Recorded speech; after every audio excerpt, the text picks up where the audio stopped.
Hello everybody, welcome to Sunday's comic book review video. It's me, GhostCritic. Thank you for joining me. There are a lot of comic books to get through this week that were on my pull list from Wednesday. If you've not watched that video and you want to find out what's going to be on this one, then sub-video, go and check that out. Come back again. Or just wait and be surprised. So I'm going to try and keep this one short this week. Not a lot of time to do this week, unfortunately. So, as usual, spoilers.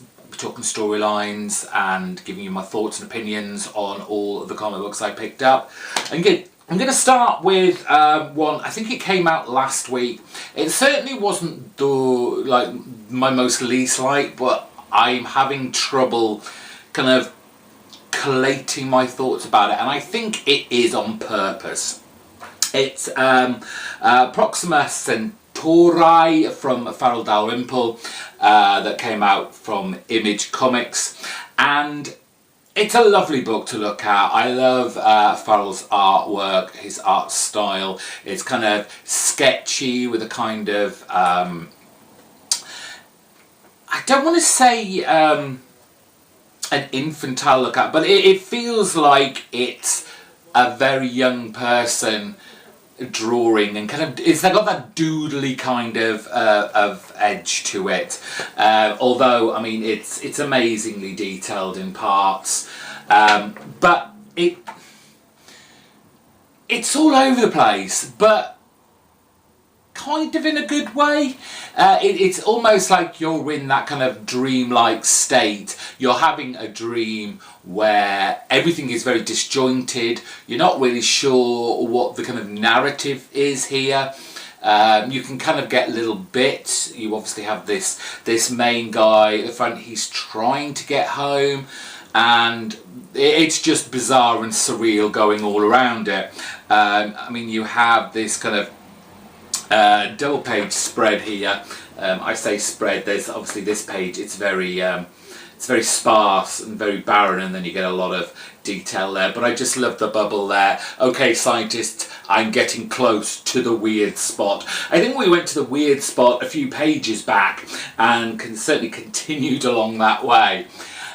Whether I want to continue picking this up, I'm sure my comic book store won't have these on the shelf on a regular basis, and it's something that I'm going to actually actively put on my pull list to be able to get the rest of these issues, because I think it's a 6-issue? Yeah, it's a 6-issue mini-series, but is it just too out there for me to just appreciate for the art, because I've got a book already on. I mean, fortunately, it's finishing this week, and I'll be talking about it right after this, that I picked up purely because of the art, and I wasn't digging the story, and this might be the same here. So, shall I just cut my losses straight away or not? I'm really interested if anybody else has picked this up, what they took away from it, and how they found the narrative process of this book, because the artwork, there's nothing wrong with it at all. It is his style. It's on one hand very detailed, and then the next it's kind of like very barren and very sparse in its visual output. So it'll be interesting to see what you guys and gals out there think about this. Let's move on to the next one, because I just don't know what to say about this really. The Beef, issue number 5, and the final issue of this mini-series. I have to say I'm quite relieved. And as I was just saying about Farrell's latest book, Proxima, I kept buying this purely for Shaky Kane's art, because I really enjoy it. I love that kind of 60s indie kind of throwback. But the story from Starkings just didn't cut it for me. It was too preachy. It was there just really the crux of it was the kind of the main story about this weird kind of 60s, late 60s, early 70s kind of homage to those crazy characters, and this one's the Beef. He's, you know, he's basically a skinless muscle guy. That really was the story that was in the background, and all I felt that they were really trying to do here was, oh, meat is bad. The way they treat animals to produce, you know, all, you know, our meat consumption is really bad. But much like, you know, anything that I read about this, there are no solutions. There are no solutions here. There's, apart from, you know, the obvious, don't do this. But I think there will always be people who want to eat meat. We will never be a kind of vegetarian, veganism kind of population. So instead of just throwing it in your face, oh, look how they're treating these animals, and isn't it appalling? Yes, we do know that these big businesses will do their damnedest to kind of move and create the demand for meat, regardless of the I don't want to say the health and safety of their animals, because basically what you're doing is butchering and killing them for us to eat. But I guess the way their life leading up to that point could be, they could be treated a lot better. But should this be in a comic book? It just didn't feel right to me. In this particular style, it wasn't even done in a kind of very kind of playful, humorous way. It was very smack bang in your face, and I'm sure that was the writer and the creators on this book intention. I'd love to know if this has changed any meat eaters' ideas about their consumption of meat and how much they eat. Has it potentially turned you into vegetarianism? I doubt it very much. I'll be very careful going on with books that I appreciate for the art, if the story isn't going to do it for me as well, because there's got to be a balance, and the balance to me here was not right. Issue number 604 of Charles Soule's Daredevil came out this week, and it's kind of ironic that on Wednesday I was talking about this book being a little bit stuffy. It was veering too far over to the kind of the lawyer, procedural, talking heads kind of deal, and there wasn't enough action going on in here. And Charles Soule kind of flipped it in this book, and this time I don't know whether he's gone too far and too silly with it, because what we have, I mean, we saw at the end of last issue, Matt Murdock's latest priest that he confesses to is actually part of this secret order, the Order of the Dragons, and throughout time, throughout the ages, they've been there to fight back the forces of evil, whether they're kind of zombies, witches, vampires, and now in this kind of modern age they've got this order where they're all kind of suited up in these kind of Knights of the Round Table-esque armour, and they can fly, and they've got swords, and they all flock into New York City to help out take down the Hand. And so you get some fun action sequences where Daredevil manages to kind of get out from the mayoral responsibilities, leaving Foggy behind, and go and fight the Hand with all their with all these knights.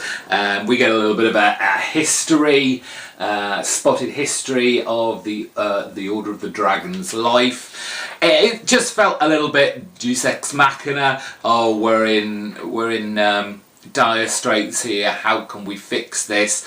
You've got the whole city covered in this gas that is evil gas and turning everyone against each other. But you know, it's one of those kind of fights that don't necessarily, for the kind of the villainous side, have any consequences, because it's the Hand. These are people that are already dead, so it's like maximum carnage can happen. You can kill these people. There's a moment, you know, he's been handed a sword and he doesn't really like it because it means he's going to kill people, but there are no consequences here because obviously these Hand army are all dead already. But there's some sort of trap going on here, as this Order of the Dragons and Daredevil managed to get through to the Beast and drive him out of his secret hideout. But apparently it's all a trap. But I'm not quite sure what the trap is, because the kind of fake cliffhanger finale is a bunch of the Hand's arrows flying off into the sky, but that is not our big cliffhanger finale moment, as back at the mayoral HQ, Foggy is trying to find out what's going on and who comes through the door and is like, get out of my seat. Yes, Wilson Fisk, the Kingpin, has dragged himself from his deathbed, still in his hospital gown, and is ready to take back his position as Mayor of New York City. It was an enjoyable Marvel kind of comic book romp. We'll see. This feels like it's been going on for quite some time. Whether we're gearing up to the finale in the next issue, I'm not quite sure. It feels like we've reached a crescendo to this story now, and we just have to be left with how we're going to wrap this all up. What is going to be the next step for Charles Soule and the treatment of Daredevil and Matt Murdock? Is Wilson Fisk still going to be the mayor? Is his kind of villainous machinations going to continue? We will see. But Daredevil, always a firm favourite of mine in my pull list, so it's not like I'm going to be dropping this anytime soon. So we got ourselves an annual this week from Chip Zdarsky and Peter Parker, Spectacular Spider-Man. So we had a big long story focusing on, I guess, the evolution of J. Jonah Jameson as a character throughout the years, and then a kind of little tag-on tale right at the end with art by Chris Picciello, which I'll speak about after the main story. It's interesting with me being having had a long break from Spider-Man. I kind of came in, I can't even remember just when I came back to Spider-Man, but then I finished off and stopped again when the big issue 700 came along. And then you had the whole Superior Spider-Man. I kind of left that behind and waited it out for another Spider-Man title that I could be interested in. And then Peter Parker, Spectacular Spider-Man came along. Apparently there's going to be a new start to The Amazing Spider-Man with issue 1, so I might give that a go. So it's interesting to see the bits that I've kind of missed out on, focusing on the one character. As I said at the beginning, this is with J. Jonah Jameson and his career, the way, and we've seen it especially in this series, the way that J. Jonah Jameson has taken the reveal of Spider-Man as Peter Parker, and the way he's taken it, they seem to me personally, they've kind of watered down this character now, and we see through the ages of J. Jonah Jameson here, his belligerence, his stubbornness, his arrogance, and the way he's built up his career, his kind of media empire with the Daily Bugle. and all the people he's kind of tread on the way, but interspersed with all these kind of flashbacks to his career, we have our J. Jonah Jameson trying to find Spider-Man to get him to go and who is it? There's a robbery going on. The Shocker, that was it. There's the Shocker doing a bank heist, and he's trying to get in contact with Spider-Man. Spider-Man's not picking up the phone because basically he's on a kind of fake date with this reporter woman who's actually got her own boyfriend already. So that's a bit strange, but that's kind of been picked up and dropped and again picked up again. Which is clearly shown in the storyline. You know, she calls him out and, you know, makes him realise, you know, I wasn't just going to sit here and wait for you as you just kept hopping off and having your, like, Spider-Man adventures. You know, I'm a modern woman, I'm not going to sit around anymore. I've got to make my own life, and so there's my boyfriend down there, and we're up here at the top of the building looking out at a gorgeous horizon, a cityscape, which is all very nice and exciting, but you missed the bus. Whether that relationship will get more convoluted along the way, I don't know, or that's going to be put to bed and Peter Parker and Spider-Man can go off and have their adventures. But I did in part really enjoy this story, but it just, as I said, this whole kind of way that Jameson has become almost a kind of Spider-Man's lapdog, you know, running after him, trying to find him to let him know that there's an emergency on. But part of me kind of feels kind of bad for him, and the way his life has turned out, the way his he lost his empire. He's now having to do, you know, this blog on the internet, but gradually you can see him building up his career again, and we will see, along with a kind of old work colleague that he had issues with in his early career, we see some kind of build up to that. Now there's a short story at the end, and quite honestly I don't remember much about it, but I did kind of get excited because it is Chris Bachalo on art, and Chris Bachalo is one of my favourite artists, comic book artists I should say. But as I said, I didn't really remember much of the story, which I think was still done by, oh no, it was done by Mike Drucker. Not sure who he is. But I was not digging Chris Bachalo's artwork on here.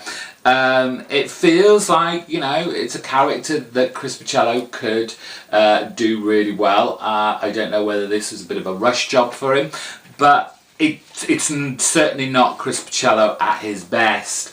And I think that's what kind of drew me out of the story and has just basically made me forget what it actually was about.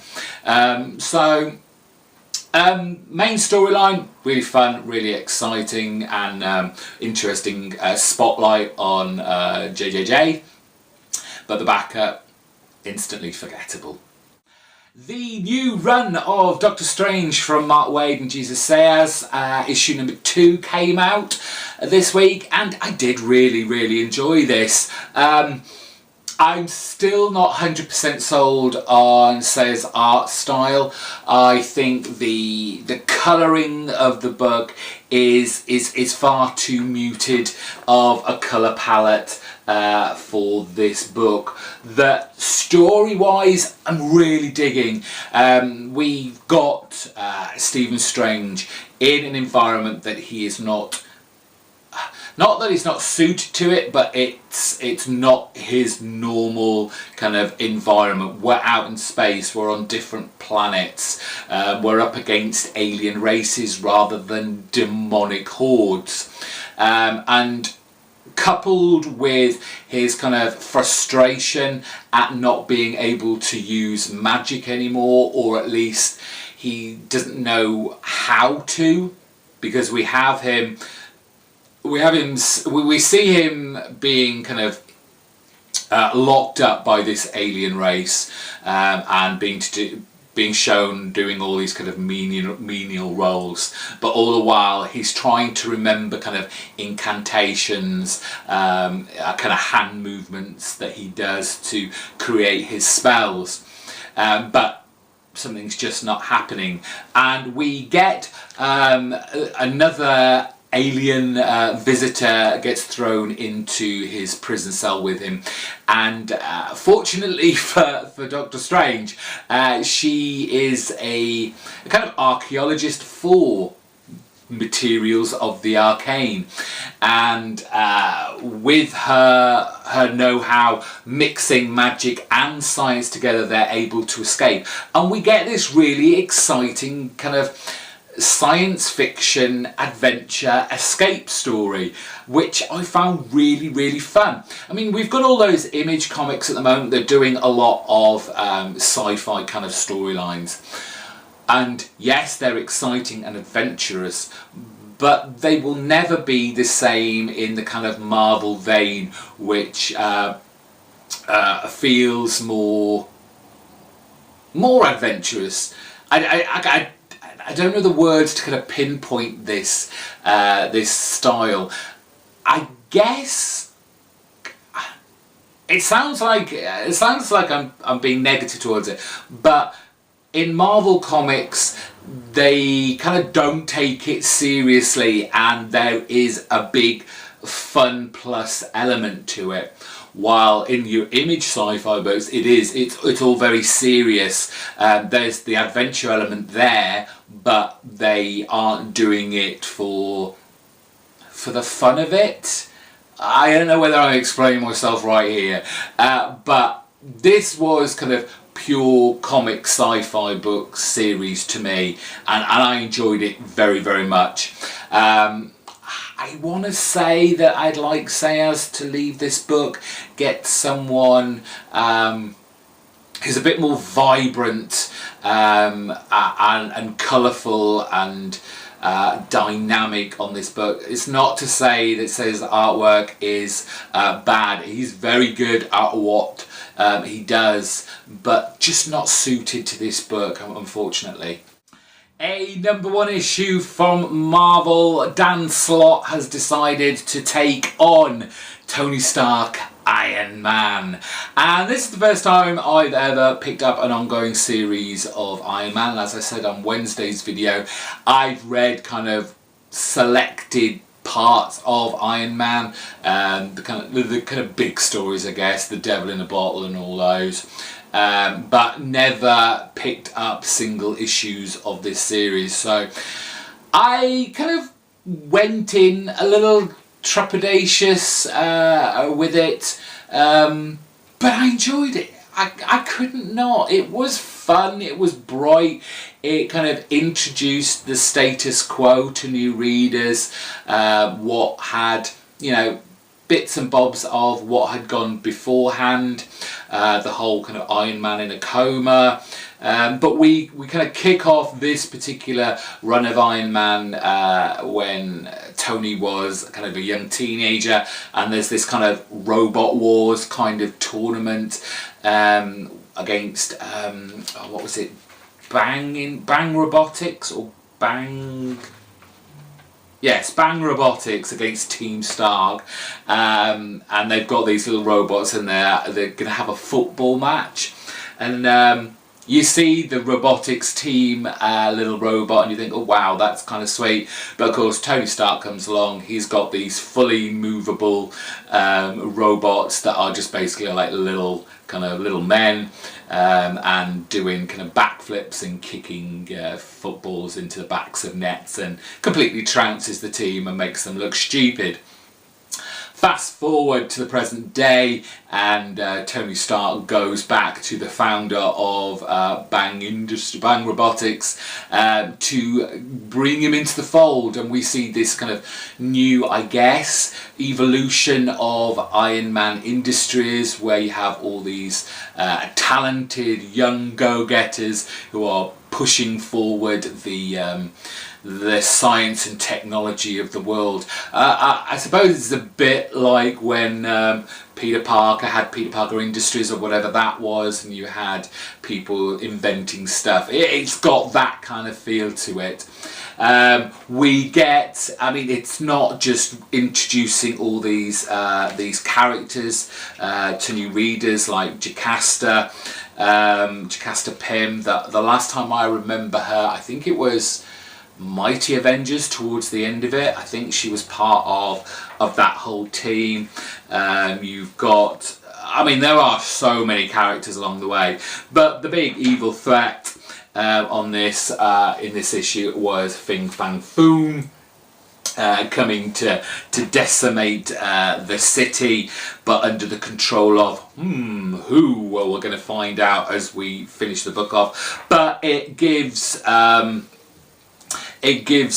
Stark the chance to, you know, try out all these new Iron Man suits, and we've got a kind of almost kind of anime manga-esque tech suit going on there. It was fun. It was silly popcorn blockbuster movie affair with, you know, a kind of secret machinations of the evil variety going on behind them. I will have to say that, you know, at the end we get this reveal of this character here, who I'm not actually sure who that's meant to be, but the big reveal, I guess, of that is that his head of security is actually under this bad guy's control. So Tony Stark has the ultimate mole, and is allowing secrets to get out of Tony Stark's building, and the person who's meant to be stopping that is in league with the villain. But like I said, a fun romp. I thoroughly enjoyed it. I'm going to keep giving this a try. The art by Valeria Schiti and Edgar Delgado. It's Marvel, bright, colourful, action-packed, what you would expect from this kind of first issue blockbuster. We'll see how it goes from here on in, but really enjoyed it. Avengers number 3 from Jason Aaron, Ed McGuinness, and then a slew of other artists on this. Who have we got? We've got Juan Velasco, Mark Morales, Jay Langstein, David Carell. There's just a whole list of them on this book, but I don't think it really harms it. It still looks fantastic. I love Ed McGuinness's artwork on here. A very kind of comic booky style that I enjoy in my Marvel books, certainly. To briefly go on this, because although it was great, fully entertaining, it was kind of par for the course for a kind of team, the start and introducing this new team of Avengers, where we've had the last 2 issues where the disparate members of this group are all doing their thing, but you know they're all going to come together by a certain issue, which this was it. But by the kind of end of this issue, all they're doing is now splitting up into different groups, off to do their bits to hopefully take down the big bad, which is this kind of final host, the big bad black celestial, along with Loki, who is apparently kind of pulling the strings on this. There is this whole connection to the kind of legacy of all these characters, and those prehistoric Avengers. They're kind of the forefathers of the Avengers, and there are links to that. I'm kind of just trying to pick up the pieces as we go along with that, because I'm not 100% sure and kind of au fait with all of that storyline and what that entailed, so I'm kind of picking those little bits up along the way. But it's one of those Marvel comic books that you just go along for the ride. How long Ed McGuinness might be on this book, I hope he's on for a while. I doubt it. But it suits his art style down to the ground.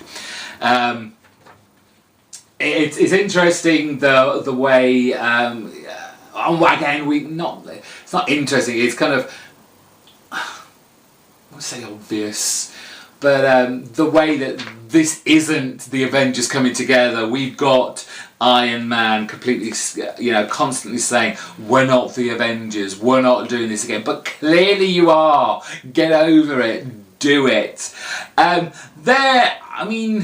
It's Marvel Comics, it's comic books. It's weird that Doctor Strange is on this title, given that Mark Waid's got him off in space. Where do these two kind of storylines fit together?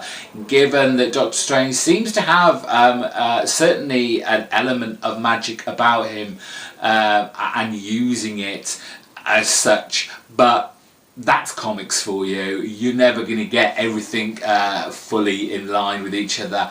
I'm kind of glad that we don't have a kind of tie-in to these other characters' books. I'm sure people who are reading Iron Man, who are reading Thor, Ms. Marvel and all the rest of them are glad of that as well, because it always kind of pulls those solo titles out of their current line and just let them have their adventures. We understand, nothing is ever going to be fully in sync with each other, but Avengers I always have a whole lot of fun with. I'm glad I jumped on board for another Avengers title.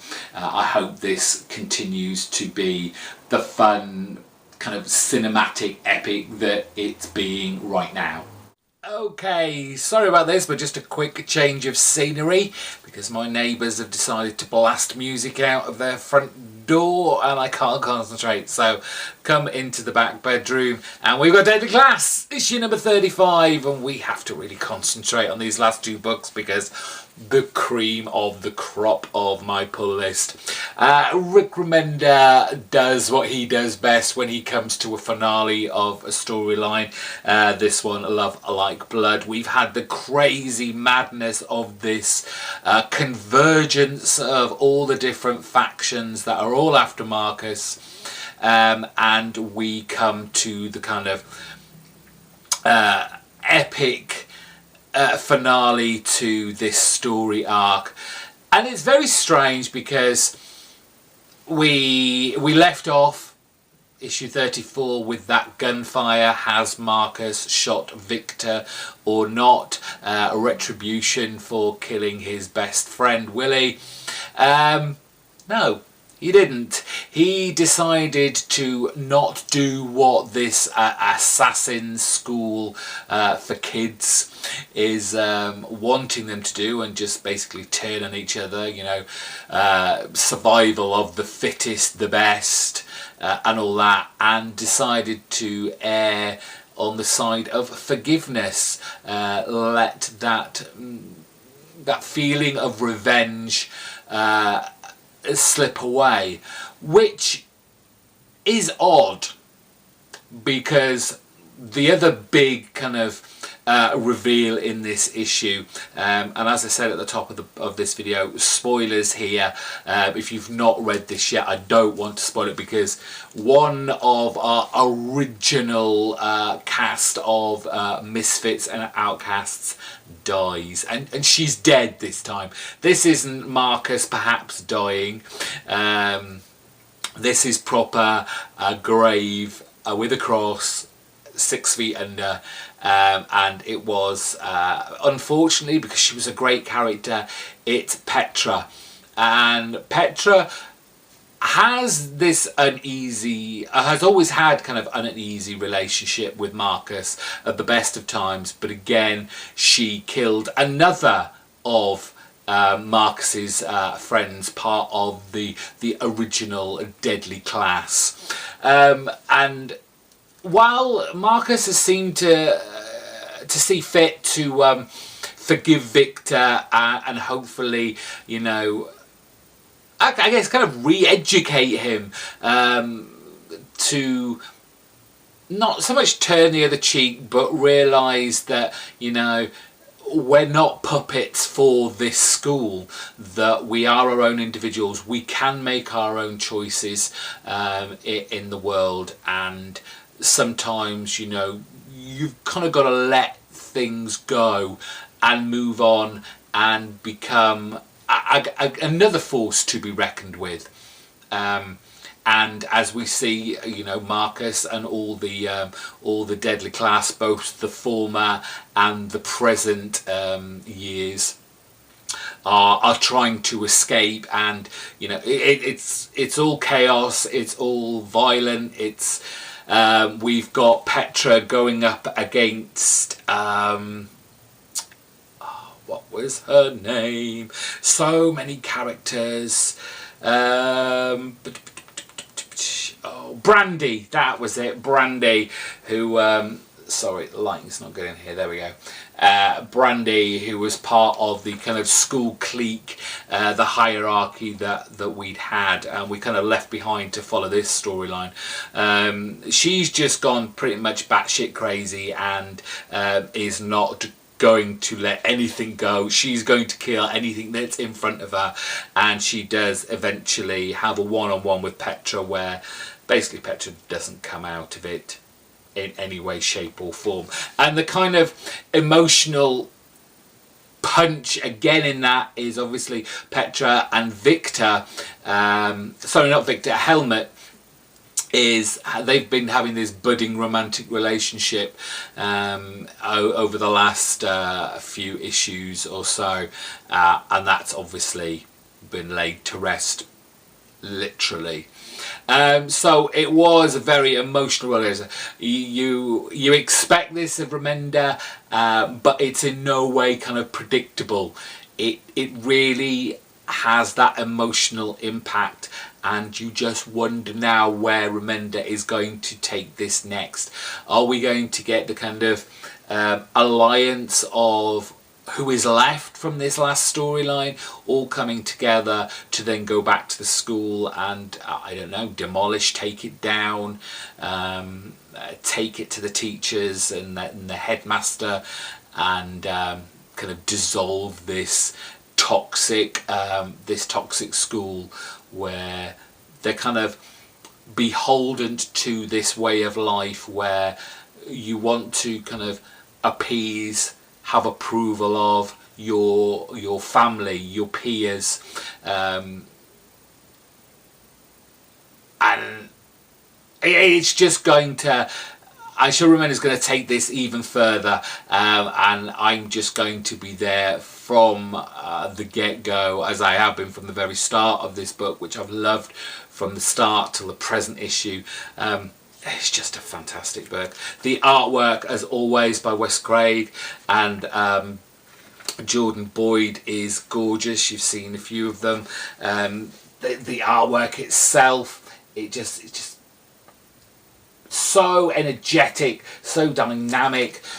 It just moves along at this kind of movie-esque pace, and I don't know whether I'm excited for the TV show or even if I'll get a chance to see it. I don't know how it's going to come over here or in the UK, but I'll definitely be giving that a try and see if it can capture the elements that have made Deadly Class, the comic book, such an amazing journey and adventure. So, Deadly Class, what made it to my pick of the week? Of course, my pick of the week had to be, once again, Gideon Falls, issue number 4 from Jeff Lemire, Andrea Sorrentino and Dave Stewart. And if this was in a bag, I would be licking this all over because it is that good. I am in love with this title. It has all the elements of a great psychological horror on point. The tense storyline through here, the artwork that feels at one stage expansive but at the next incredibly claustrophobic. It just moves everything on so right. At the end of last issue we saw our our priest, our vicar, that has come to this small town of Gideon Falls, meet up with, I guess, the town wacko, really, as he retells the story of this secret society within Gideon Falls that is there to hold back the forces of evil, and it's all to do with the Black Barn that appears and disappears as and when, basically when evil is on the rise. I'm kind of guessing from the way the story is being told, and you kind of see kind of both sides of the idea of the Black Barn. You have kind of this ex-doctor type guy who clearly seems a little bit wacko, who completely believes in all of this. But then as the vicar leaves and is going back home, he meets up with our resident sheriff, and they have a kind of one-on-one conversation, and she not necessarily reaffirms his beliefs, because he's kind of at that point on the line of whether he believes all this nonsense or not, but she is clearly no. It's all fake. He's used this this club, which was actually kind of an agricultural club of, you know, of fellow farmers coming together. There was nothing secret about it, and this wacko doctor has just filled in his own crazy gaps. While that's all going on, we're looking at our other two protagonists that are based back in kind of the big metropolis city. We have Norton wandering as usual the streets. It always seems to be rain soaked, as he's searching for all these like little nails and planks of wood that are potentially or could be part of the Black Barn. But it's our kind of psychologist character that I am very much interested in, because she's there as the face of reason, but she's seen the Black Barn now. She's had a kind of vision of it, and it's basically made her kind of her faith in what she does crumble. And I love, this is very much kind of emphasized here. I love this kind of artwork paneling by Andrea Sorrentino and the colors of Dave Stewart. Down here, the way the panels are kind of tumbling down, it is almost like all her preconceived notions of her life and what she's believed in and had faith in are tumbling down around her as she tries to make sense and get a grip on what, not only what she has seen, but all of kind of Norton's life. She thinks she's been trying to help him, but everything he's been saying is basically true. So as I said, this book just runs along. It's fantastic. I just love the artwork in here, the use of colours, the kind of big vibrant flashes that you can see of red there in the shadow, kind of denoting kind of, I guess, the blood, the death that is to come. And then of course there's another murder in Gideon Falls, and it's more closer to the sheriff's home as one of her kind of officers have gone into the house, and we see this image of a hanged man, and one of her, I think it's her officer with a pool of blood, apparently having done that, and the evil is clearly rising. Oh, it's just a fantastic book. If you're not reading Gideon Falls, come on now. Come on, I've made this, I'm sure I've made this my pick of the week every time it's come out. It's that good. Go find the back issues of this and catch up. Do not wait for a trade. Do not. Let's keep going with this. Make sure this book keeps going. Whether Jeff Lemire has a finish point in this, I'm not sure, but I would like to see these stories unfold slowly but surely, and go on for quite a while. pick of the week without a shadow of a doubt. And that's me with my books this week. Thank you for watching. Let me know what you've been picking up. If you picked up any of my books, did you agree with what I said? Did you like the books that I picked up? Or did you have a different opinion? Please let me know in the comments section below. Don't forget, if you're new and you don't want to miss out on any more videos of mine, please hit the subscribe button and the notification bell so you'll get a little notification as soon as I've uploaded one. Video, big thumbs up. Let me know you loved it. I liked it. I was okay with it. Until next time, bye bye.